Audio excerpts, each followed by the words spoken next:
Hi, I'm Melissa Andrzejewski. I'm a Gwinnett County citizen my whole life. I live in Snellville, Georgia, in Norris Lake. I'm here with the Students for Sensible Drug Policy and Peachtree NORML. Our goal is to reduce and reform drug policies.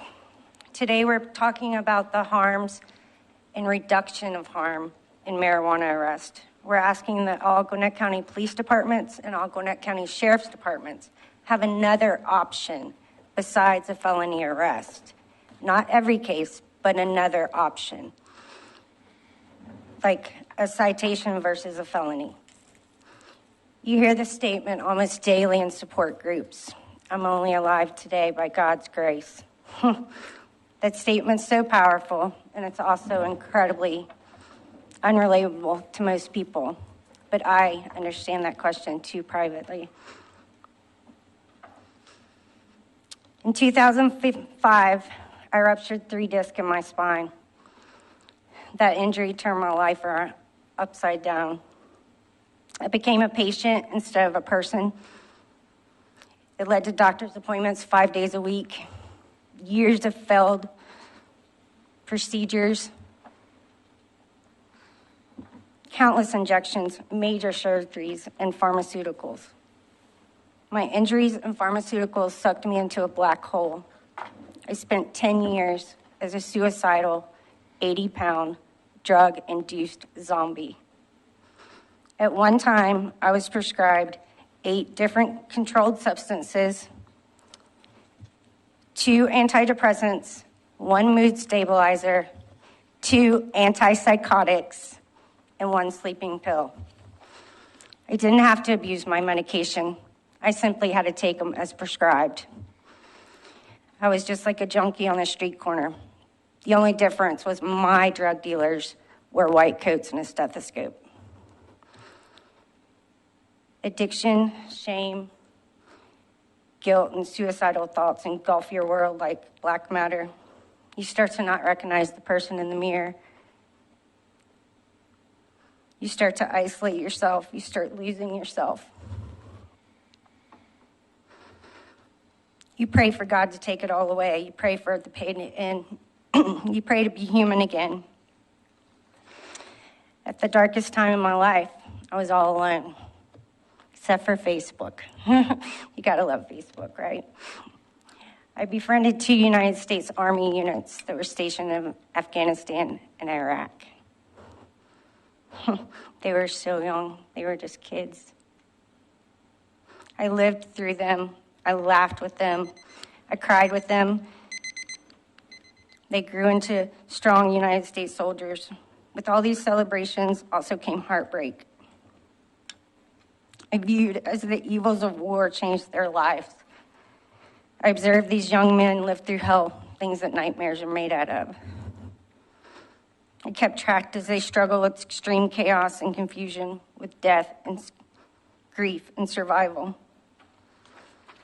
I cried when the questions came. They questioned their government, their own belief, their purpose. I witnessed the internal battles of good versus evil, right versus wrong,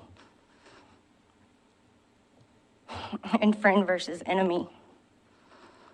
I struggled to breathe with every what-if question. If only I had. If only I would have done better. Was I the best I could be? My heart stops when they start asking the God questions. God, why me? Or God, why him? God, what do I do now? But with the greatest one, the hardest one, was God, why did I live? I celebrated and cheered as they came home. It was such an honor to see them transition back into civilian life and put their puzzle pieces back together. But with every miracle came tragedy. Sadly, I witnessed some of these soldiers just PTSD and TBI shattered their world.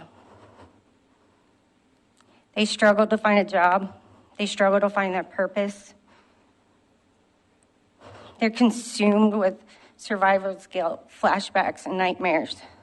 They move from state to state, job to job, friendship to isolation, brightness to darkness, optimism to human hopelessness, and freedom to incarceration. I was powerless as the pharmaceutical black hole swallowed their lives.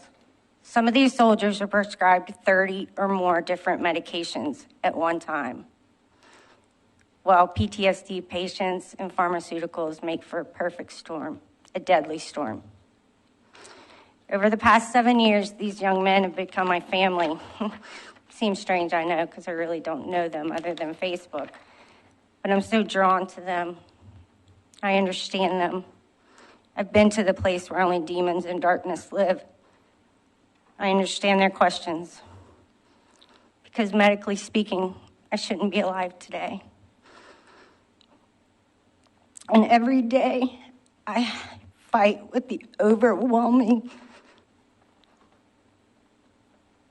unworthiness of this precious gift of life.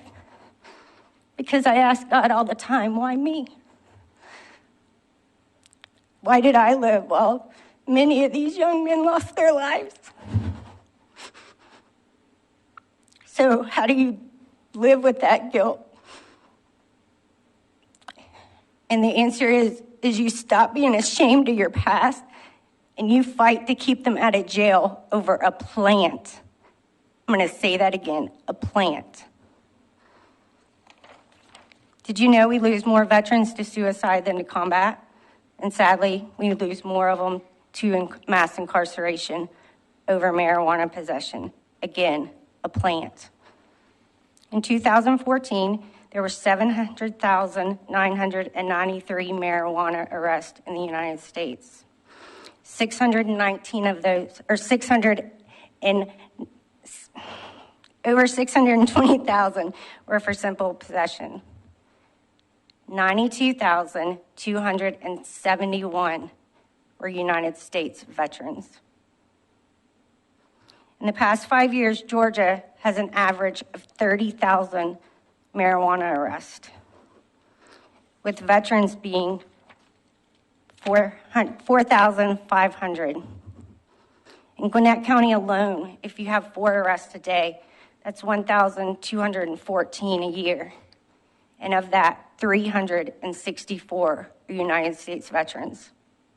With a felony drug possession over a plant, these heroes risk losing their financial benefits, their health benefits, student loans and grants, housing, driver's license, professional license, and future employment. With the most important rights these veterans and heroes stand to lose is the right to vote and the right to bear arms. Now I asked you, what kind of soldier is that with those 2 basic rights that they spent years fighting for? We're asking for your help in the harm reduction over the arrest a plant can have on these young heroes' lives. We are asking that you make possession of less than an ounce of marijuana be a citation versus a criminal offense or felony offense. This past Veterans Day, a retired United States Marine wrote on his Facebook page, "Don't thank me, don't pray for me, but help me." Will you help him? Thank you. Thank you, ma'am.